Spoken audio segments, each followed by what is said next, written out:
sun.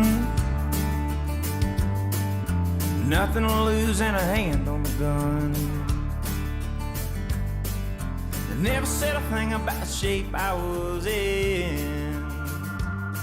Just give me a wink and call me sin.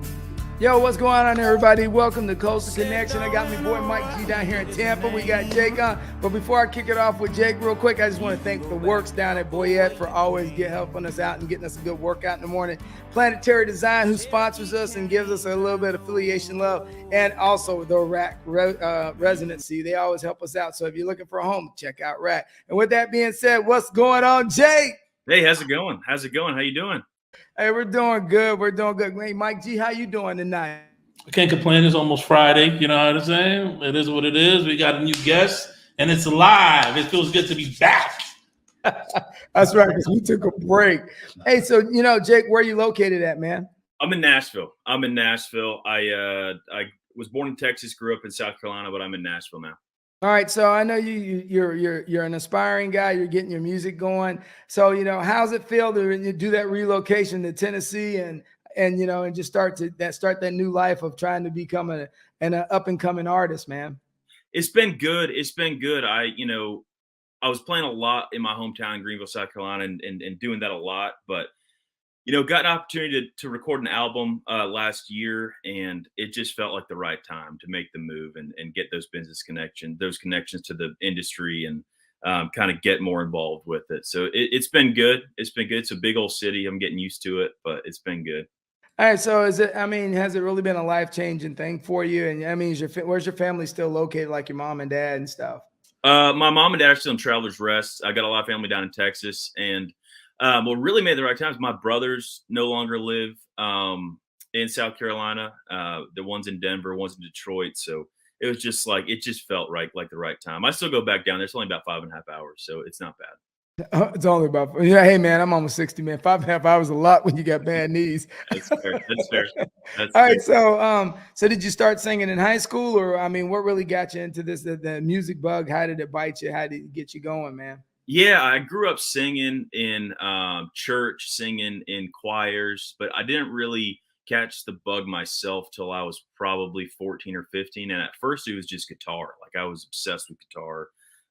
B.B. King, Freddie King, the Three Kings really were the three guys that I was into the most. And then I kind of came back forward. I got the Allman Brothers Band, Stevie Ray Vaughan, more rock and roll, Jimi Hendrix. And then I just all I did was play guitar in high school because I had played baseball growing up, had to quit, and just became obsessed with it. And then the songwriting and singing didn't come till later. I was always just the guitar player in all the bands I played in. But then the songwriting and singing came when I was probably 19, 20 in college, and just, again, became obsessed with that, and just it hooked me. All right. So where'd you go to college at? I went to Furman University in South Carolina. Whoa. You said Furman? Furman. Oh, snap, man, because I'm a Georgia Southern grad. Oh, are you? We got history. Got history. Oh, we do. I'm a GSU guy. Go ahead, Mike. I say he reminds me of a Johnny Cash. You have a Johnny Cash sort of swing with your looks. Yeah, I appreciate it. You know what I'm saying? Yeah, I don't know. I mean, I like Johnny Cash. Yeah, I mean, look at this. Look at that, guys. Look at that. I got more facial hair right now, but there you go. Yeah. I mean, you're not touring, but look at that. That was like a little Johnny Cash swing. That's how to say it, man. How to say it. Hey, so have you paid at Taco Bell there in Nashville yet? I haven't played Taco Bell. I haven't even gone down there yet. The Broadway scares the heck out of me. I don't want to go down there, but I haven't played Taco Bell yet. I need to. I played a couple places down on Broadway, but not Taco Bell. Hey, you guys are busy. So let me ask you a question, because like my brother's got a Grammy. He's out in LA, and I see the grind he goes through. So kind of give me an idea. What is the Nashville musical grind like? Because R&B is like in LA, Detroit used to be, So I kind of know that and the gospel thing. But what is the Nashville grind like when you think about country music? It's an interesting place. It's an oasis for songwriters. I mean, the song is king here in Nashville, which I love because that's what I like to do. But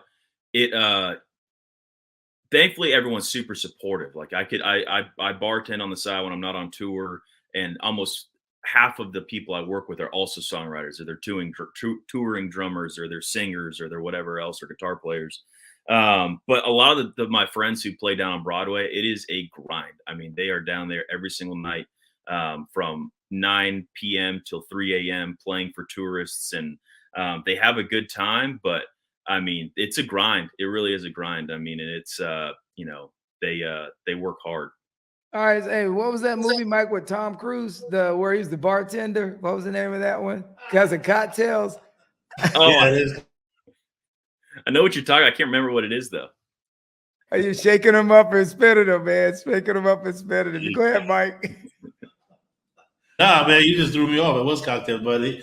You have a similar look like that too, man. I don't know, man. Look at this. We're putting you out there. Johnny Cash, Tom Cruise cocktails and shit. You should sing and make some drinks. I mean, who knows? I should. That's hey. Hey, the singing bartender, man. Hey, he does got them kind of hardcore Hollywood looks, don't he, man? All right, so what you gonna hit us with, man? Go ahead and hit us with a tune, Jake. Yeah. I'll play Bloodfire. Is the single on the record. It's on Americana radio and it's doing okay. So I'll play that. It's called Bloodfire.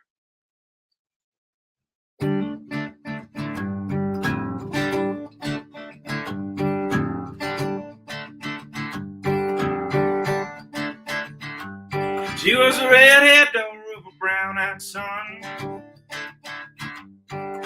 Nothing to lose and a hand on the gun.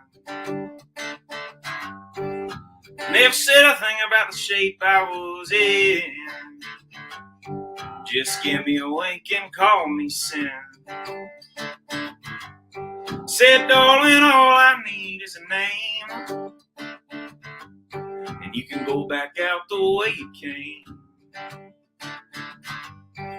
Cherokee Canyon ain't dry no more. You can get the cheerful, not much more. And a jealous heart and a made of mine. Mine's made up till the day I die.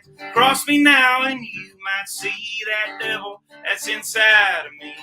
No, he ain't a friend of mine, but I've been known to keep him on the line. Times like this, times like when my blood is turned to fire.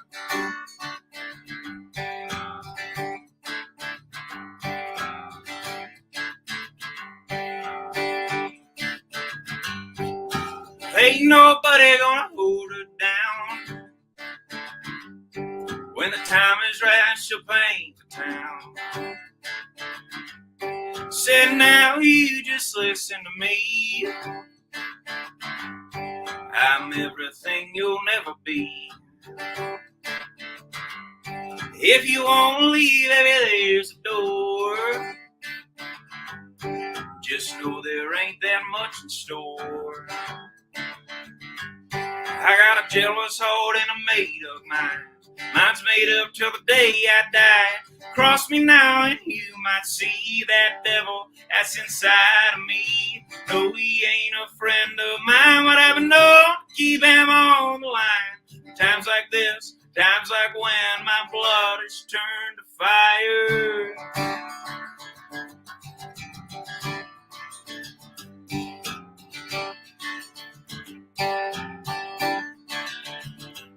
I got a jealous heart and a made of mine. Mine's made up till the day I die.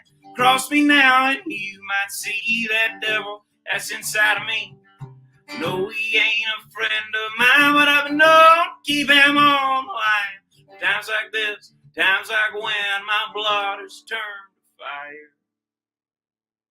Oh, bring it home, bring it home. That's what I'm talking about. Jake, that's an awesome song, man. I appreciate it. Hey, man, so you got that, you have that Louisiana downward, blues rhythm, man. You got that, like, that really good strum, man. So, like your musical influence, you're talking about the Kings and all that. But I mean, so overall, are you from a musical family, or did it just one of those things that just marinated on you and you decided, I saw some stuff on TV or somebody playing something, it's like, that's what I'm going to do. I mean, how'd you get there, man? Because it didn't happen overnight. Yeah, I grew up singing in church choirs and stuff like that. My mom was a classically trained pianist, and my dad played trumpet in like the high school band, and then was professionally. Did one tour, and he likes to talk about it. He did that. He loves it. But semi-professional. So he did a tour. he did a tour. He did one tour as a trumpet player in like a party band. Like it was like a Tejano rock band. I never heard of that. That's good. Yeah. It was.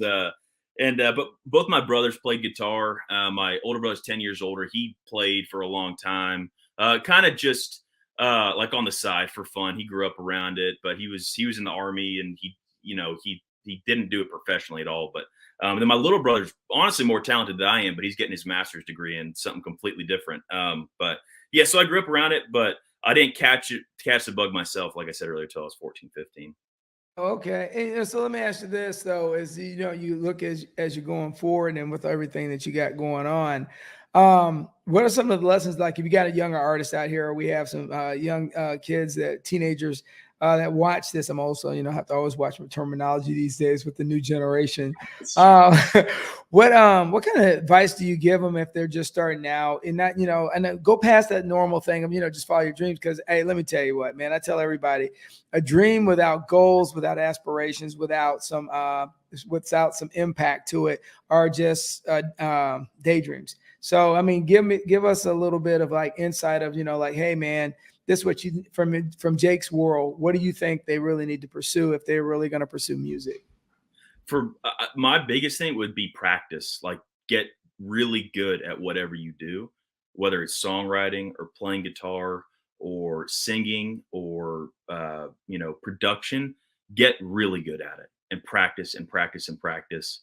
And eventually, and throw things out that you don't like, and like hone your craft. And then also, for me, the biggest thing for me was listening to older music and listening to the folks who came before me. Just I don't think, like, people talk about writing books, and you can't write a book unless you read. In my opinion, you can't really be a musician unless you, or a songwriter or anything, unless you listen to the greats at what they do, no matter what it is. Listen and study and treat it like it's homework, and just get really into it. And if that feels like work, then maybe it's not necessarily for you. That could be the case too.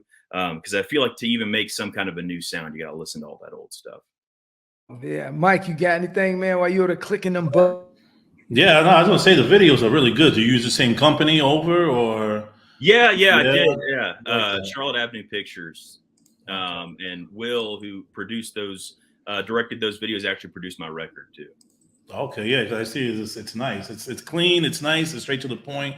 Not too much. Not too little. It's pretty good. No, good job. I like videos. I like video editing. They're fun. I did not like being in front of the camera at first, but I got around. You got to get used to it, brother. That's part of that's part of the realm. I know. Oh yeah, shaping the world.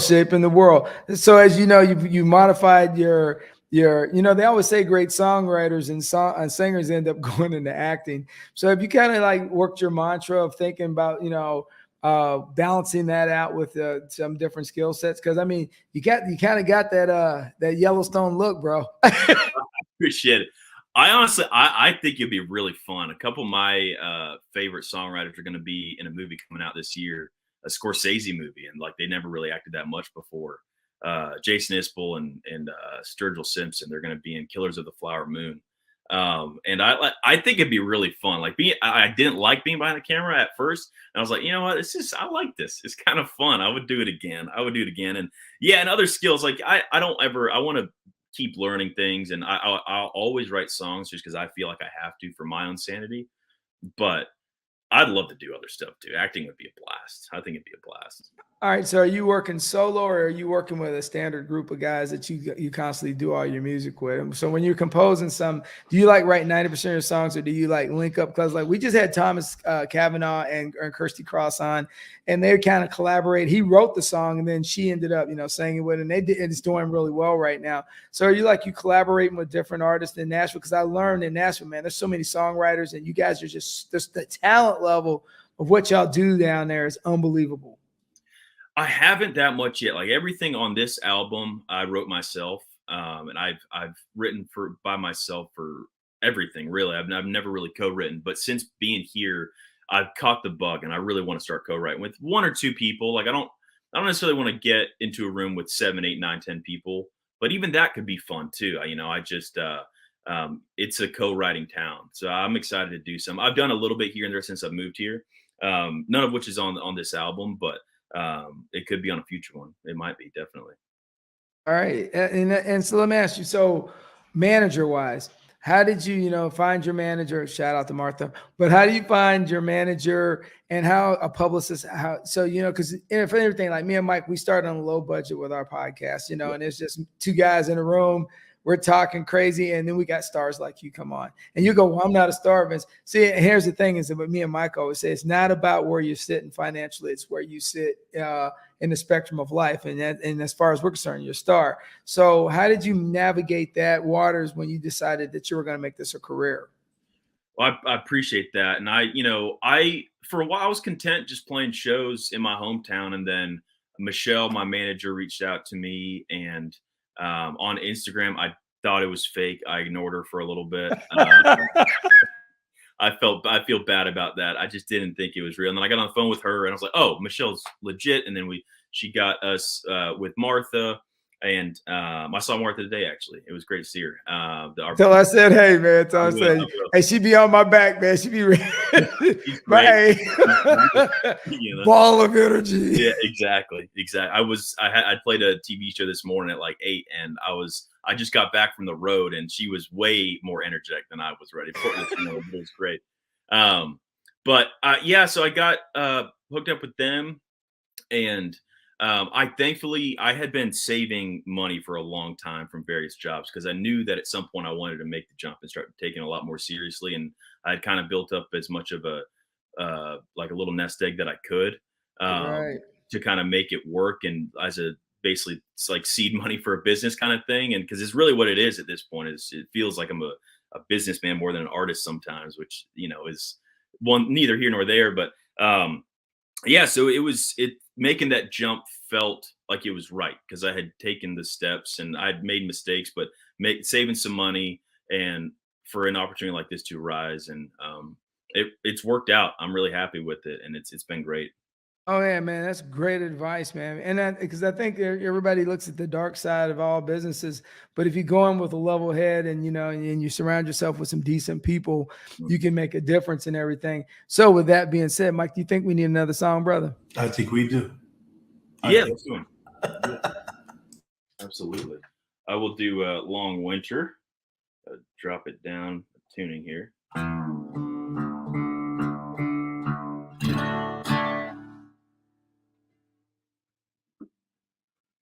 All right.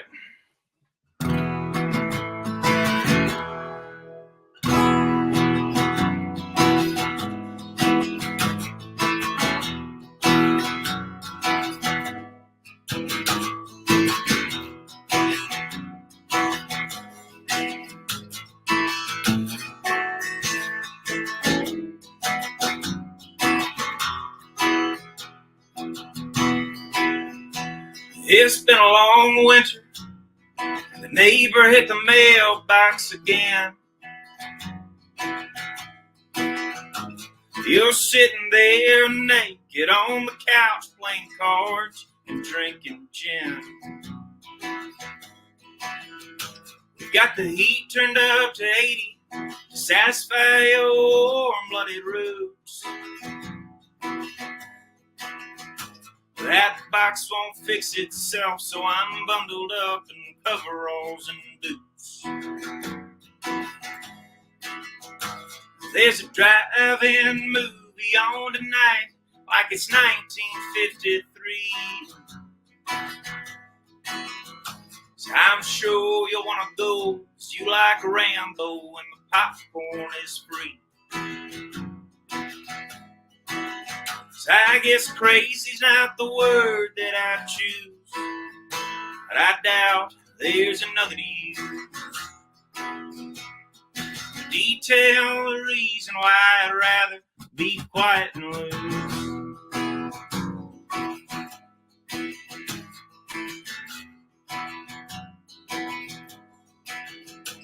Well, for now you're using my copy of the road for your drink. say as long as it's a hardback, it's a coaster, don't you dare make a mistake. But I never did read it. I'm not up for a fight. 'Cause with tempers like ours, that fight could last all night. I'm sure you'll wanna go dancing after the show. So I put on my best looking shirt, that gifted cologne. 'Cause I guess crazy's not the word that I choose, but I doubt there's another to use. Detail the reason why I'd rather be quiet and lose.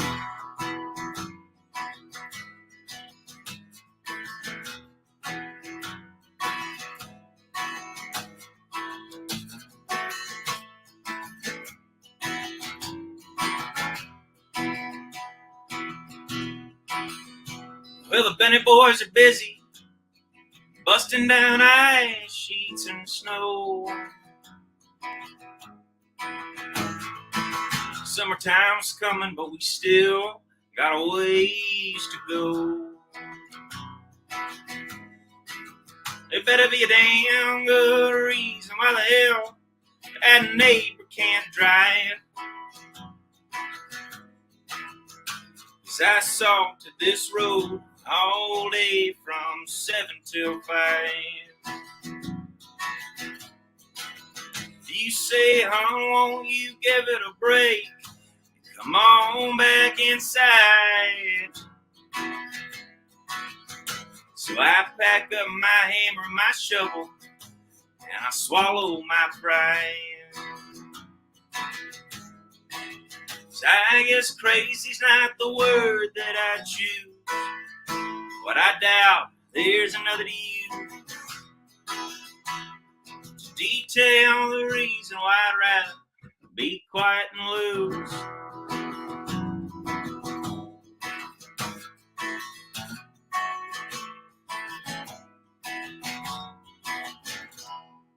Yo, hey, that's authentic. Authentic, man. That's authentic. So most of the songs you're singing right now that you wrote yourself, did you write them years ago, or are you just currently just writing them, a whole bunch right now, or were they some you had in a shoebox and you're like, okay, I'm gonna use these?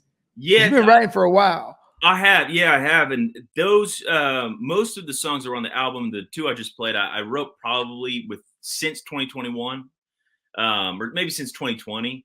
But I've been writing for a long time. Like when we made the album, I demoed like probably 2025, and I had others, but I didn't think they were ready for it. So we demoed those and then picked the 10. Those two are both on the album, and yeah. So I'm still writing though. Like I'd been slow on writing just because I was trying to get this album out and doing all the other stuff that's involved with it.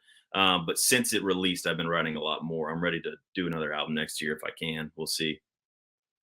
Hey, Mike, what you got, baby? What you got?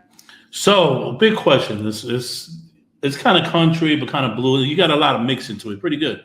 What's the biggest crowd you've done so far? That's crossing my mind. That's a great question. I played the Gray Eagle in Asheville 2 nights ago, and it was like 200-ish. I was opening for a band, and it went super well. It went really, really well, and they liked it, and it was a blast. The energy in the room was great, and it always feels good when the energy's good and people are listening. Did the stage fright go away, or you still got that? I remember when I used to do music, it was like it comes and goes. Like I got really used to doing those really long bar sets where it's 3-4 hours, so you just kind of become background noise. But this is a little bit different when there's 200 people there and they want to see you. Like I was nervous, and then they responded really well to the first song, and it went away. So it's always just getting up there, and then it goes away. It's a little bit of it. Anxiety is good for it, I think. Get you sharp, keeps you sharp, bro. Exactly. We need to get him down at the Strawberry Festival. We had Kirsty Cross was down here in Tampa. It's so hard getting everybody on the list, though, man. And it's just like we're trying to get some guys to sing at Georgia Southern. We have Alex Miller trying to get him on. It's just a grind. Yeah. So you were able to write a lot of music during COVID. So yeah, you had a lot of self-reflecting. So is most of your music based on self-reflection, or is it kind of based on how you feel, or is it like Taylor Swift, or it's like every time you have a breakup? Yeah, I struggle a lot of times to write about personal stuff. A lot of my stuff is stories, and then I'll work my own personal whatever it is into it. But a lot of it is just stories and just kind of writing stories as if they were short stories, but making it rhyme and making it sound good. But there's always a little bit of truth in it. That's what's kind of nice about songwriting is it can be truth and fiction at the same time, which is really, really fun. And you can bend the rules a lot and mold them to how you want it to be. If you want to sneak a little bit of truth in there, you can. But I typically, the way I write is I'm like 21st century version of a cocktail napkin writer. I put notes in my phone all of the time. And then I come back and I try to sit down and say, oh, let's write a little bit. And I go through those notes and start working those out. And once I piece some notes together and feel like I know where his story's going, then I'll finish it out. All right. So I'm going to put you on the spot, even though you don't have to, because you're a guitarist. And that means that there is somebody you cover really well because you play the guitar. So who is your best cover when you jam out on your guitar? Oh, best cover with the acoustic. I mean, I do a lot of Guy Clark, a lot of Townes Van Zandt, John Prine, people like that.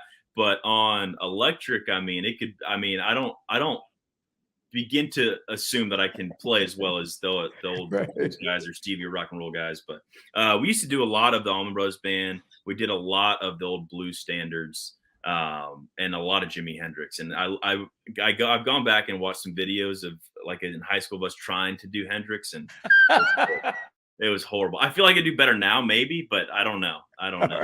All right, so we'll wind up out of here. I would ask you to give me your best cover song that you do when you sing at the bar, if you could, acoustically. But if you got that, let's hear it, man. Yeah, I can do it. Yeah, absolutely. That's what I'm talking about, Mike. Yeah, absolutely. Yeah, I got it.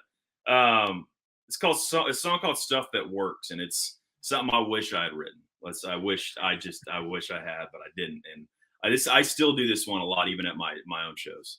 I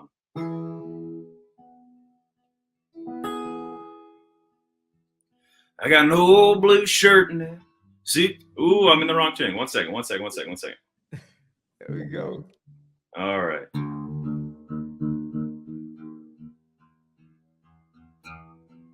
I like this. It's keeping me sharp. All right, let's do this. The fact that you even have the ear to hear that blows my freaking mind, because I've been it all sounds the same to me when it's strong. But you guys be like, oh, that note's off, man.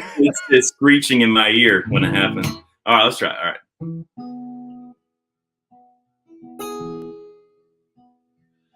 I got an old blue shirt and it suits me just fine. I like the way it feels, so I wear it all the time. Got no guitar, won't ever stay in tune. I like the way it sounds in a dark and empty room. Got an old pair of boots and they fit just right. I can work all day and I can dance all night. Got an old used car and it runs just like a top. I get the feeling it ain't ever gonna stop. Stuff that works, stuff that holds up, kind of stuff you don't hang on a wall. Stuff that's real, that stuff you feel, kind of stuff you reach for when you fall. Got a pretty good friend who's seen me at my worst. He can't tell if I'm a blessing or a curse, but he always shows up when the chips are down. That's the kind of stuff I like to be around. That stuff that works, stuff that holds up, the kind of stuff you don't hang on a wall. Stuff that's real, that stuff you feel. The kind of stuff you reach for when you fall. I got a woman I love, she's crazy and paints like God. She got the playground sense of justice, she won't take odds. I got a tattoo with her name right through my soul. I think everything she touches turns to gold. That's stuff that works. That's stuff that holds up. The kind of stuff you don't hang on a wall. The stuff that's real. That stuff you feel. Kind of stuff you reach for when you fall. Oh, Thank you. That was on point. Hey, so if somebody's in the Nashville area, where do they find you? Where can they come see you next? And hey, Mike, do we have his tour dates? Anything on his website? I don't have much right now. I just got back from like a 3-week tour, so I don't have a whole lot. But I'm playing. I think it should be on the website. If it isn't, it'd be good to know if it's not, because I'll fix that. But I'm playing next May 20th at a King's Barn restaurant in Ashland City, which is a little bit outside of Nashville. But we're kind of resting and going to gear back up for another tour here in a second. All right. So when you say you're going on tour, where you pretty much doing, brother? We were. It was a lot of radio shows and then some live shows. But we did Kentucky, Indiana, Ohio, New York State, Vermont, New York City, New Jersey, Virginia, North Carolina, and back to Knoxville. Hey, yeah, get you down to Florida. Hey, so I'd love to come down there. Hey man, this is where it's happening. Hey, so real quick, how does people get a copy of your album and you got your stuff coming out? Where do people, what do we do? We direct them to JakeYbarra.com. How do we get you? That's it. I have a store on there. I got some hats in a couple days I'm going to throw on there. So I got hats, CD, stickers, and stuff like that. We're building up the store as best we can. So hey man, I'm right there with you. See, because Mike didn't get the memo tonight. See, Mike didn't get the memo. I was tracking, man. Hey, good old country boys, we know what we got to do. He from New York. All right. Hey, Jake, Mike, you got anything before we get out of here, brother? Hey, Jake, man, it's a pleasure meeting you. Good luck on your tours. Good luck on your – hopefully we'll have you back and you'll be like, remember when I started? Yeah, it was a blast. It was a blast, y'all. I appreciate it. Yeah, man, I appreciate meeting you, and good luck, man, like always. All right, Jake. Well, it was a blessing having you on. We're definitely going to have you back. In about 6 months, we have to, you kick it a little bit, so we'd like to hear your experiences on the road and everything. And it's Mike G. Never said a thing about the shape I was Come on, you got to in. keep it rolling. Just give me a wink and call me son. Said, darling, all I need is a name. And you can go back out the way you came. Cherokee County ain't dry no more, but you can get the cheerful, not much